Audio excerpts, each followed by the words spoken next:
So, despite having a lot of problems, there were some fun things that happened to me this week, and I can't use any of my footage of ARMS because my YouTube account got suspended, but I can talk about ARMS.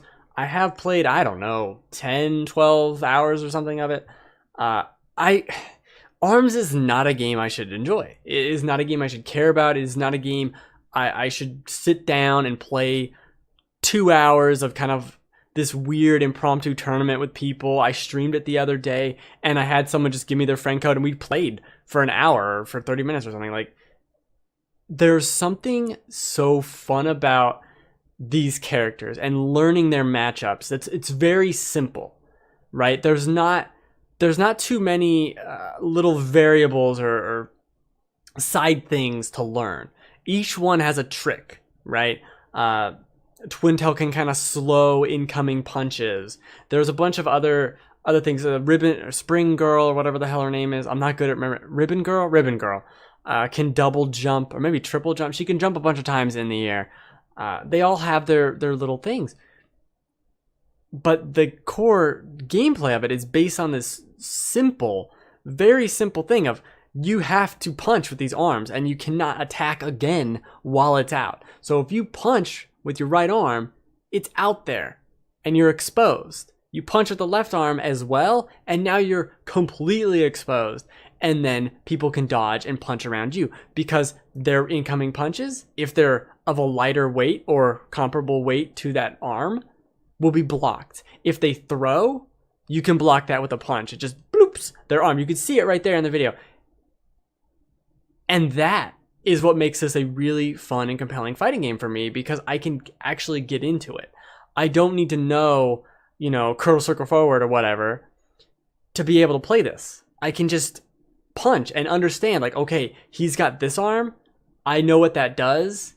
And where do I go from there? And there's a bunch of other elements in it too, because these characters, you keep unlocking the other characters' arms for different characters. So you'll turn them into completely different fighters with different things than you might expect them to have. And each arm, or most all the arms, some of them don't have this, but most of the arms have elements. And when you charge your punches, not only do you get more damage, but you get these elemental effects like it's showing there. Stun, fire, wind, bombs, all this stuff. And some of them are way more powerful, more interesting than others. Like the bomb one, I think is particularly fun to do.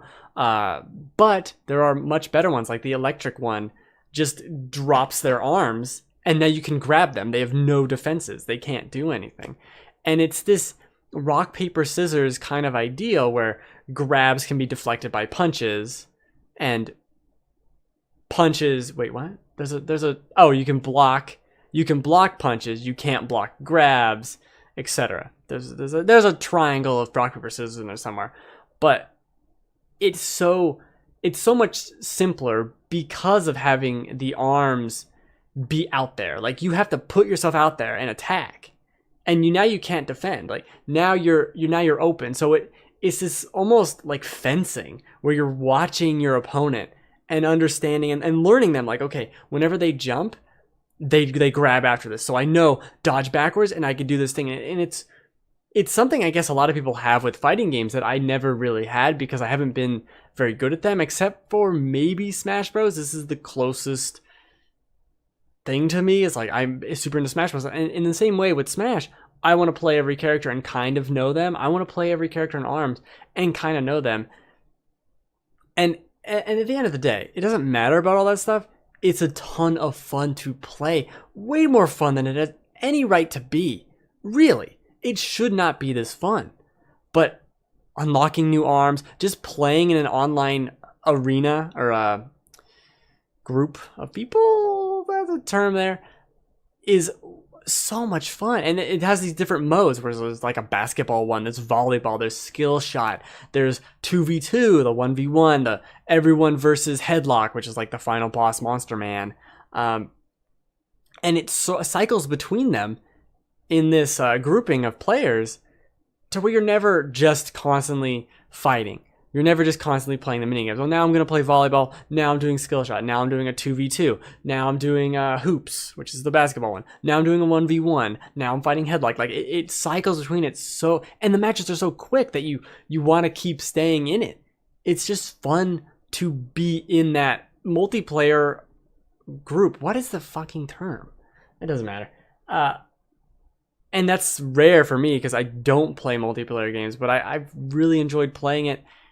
It's stupid. It's so stupid. But seeing the meta, as it were, online and seeing how people are, oh, they're playing as Kid Cobra, or whatever. That is his name, I believe. And they're using his starting weapon, which is like this triple bolts, but they're using it on both arms and they're just spamming it. They're just spamming it and learning how to counteract that because they're just stupid spammers is fun. And seeing where that goes in the meta, a lot of air quotes, is very interesting. I played one person who was, you could tell they were using the Joy-Cons because with the Joy-Cons you can grab and grab really wide by going like that, right? And I still haven't used the motion controls. I just know you can do that to do a really wide grab. And they just started the match and they just did the wide grab. And I happened to be jumping out of the way anyway because I like to jump. And they just kept doing this wide grab. That's all they did. And it fucking clowned them out. And it's so much fun to do. I don't understand why I like this game as much as I do. I think, is it an amazing fighting game? No. There definitely isn't a lot of depth into it. I think there are a couple things that would help. I guess I should talk about the Grand Prix, which is the single player mode, which is, it has 7 difficulty levels. I played on 4 out of 7. Like the fourth, 1, 2, 3, 4, 5, 6, 7 is the highest. I played on 4 and I've beaten it once on 4 and almost again with another character with Kid Cobra there. And it's very fun. It's just fighting through the modes, fighting the AI. It's pretty basic, but it's difficult. Playing it on that 4th level, it's not a cakewalk. You're gonna lose a couple of these fights, especially at the end.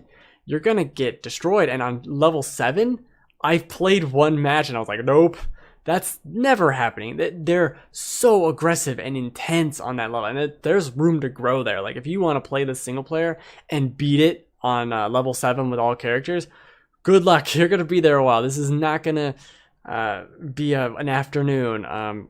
Even just playing through it once probably took over an hour, which is great. But there's really not a lot after that. After playing Versus and all those modes, after doing the Grand Prix, there's a 1 versus 100 kind of thing, 1 on 100. But that's not that amazing or that interesting. I did it once and I got to 99 and then there's like a boss at the end and I died. So that's good. I barely made it there anyway. But that's fun. It's a fun little challenge thing to do. There's different levels you can unlock there. I think after you beat one level, you unlock the next one. That's what I'm assuming it is. I didn't beat the first level. But there's nothing else to do. I think this game could... There's the only other big hook is you get this currency, and that currency is used to unlock arms that you can use with the other characters. So that each character starts with 3 arms. And they're all on this grid, and a bunch of the other ones are locked, right? And the ones that are locked for that character are all the other characters' arms. So they each start with their own set in the row, and this is kind of confusing, but it makes sense. And you use this currency to play a mini game to earn the chance at unlocking arms. Not guaranteed necessarily, and definitely not guaranteed that you'll get the arms you want, or even the arms you want for the character you want. And I think that's key, and that's what's fun to me about it, is I don't know what I'm going to get, but I'm going to pay this fictional currency, and I'm going to unlock some arms. That's very fun for me. Now, that being said, 100%, this game could get so much more replay value from me specifically if it just had a Kirby's Air Ride, Super Smash Bros. 4 or whatever, it was in the one before it as well, grid unlock structure. having that grid unlock thing, even if they didn't unlock anything, would add so much replay value to me. It's like, oh, win 20 matches as Springman. Like, okay, I'll try and check that off the list. Like, it needs a checklist. It needs. Wait, you can get pluses on them? Oh shit, I didn't even think about that. Oh no, that's dangerous. Duplicate arms. Oh, okay. See, there's another layer there. There's an entire another layer. But having a checklist, having achievements or trophies or whatever would have really helped this game, I think, have more legs. I regret saying that. Than it does now. Because it's pretty basic. And if you're not going to play this online, which you should, because even I am, and I never play things online. But if you're not going to play it online, do not buy it. Do not buy it unless you played in the test punch and you really liked it, which was, again, online. But single player content is super light. If you don't like that core gameplay loop of it, if you don't want to play online, there's not a lot for you. And it really needs that unlockable stuff. There is going to be more downloadable content and things like that coming in the future, but it's not there yet. Not going to be there for a while. But over the summer, in the similar vein of how Splatoon did it, here's a new character, here's maybe a new mode, here's a new stage, etc. All for free, all rolling out over the next couple months. And that's great.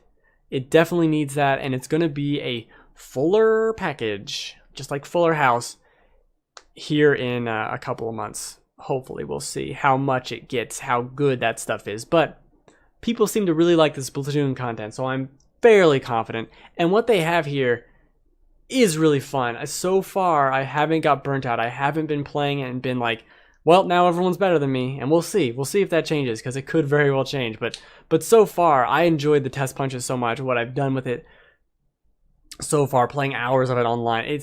It's a really fun time. Way more than it has any right to be, as I've said.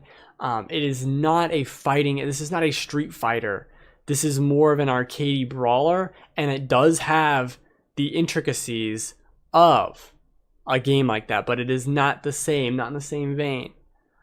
Definitely a faster, more streamlined experience, and that doesn't take away the strategy one iota.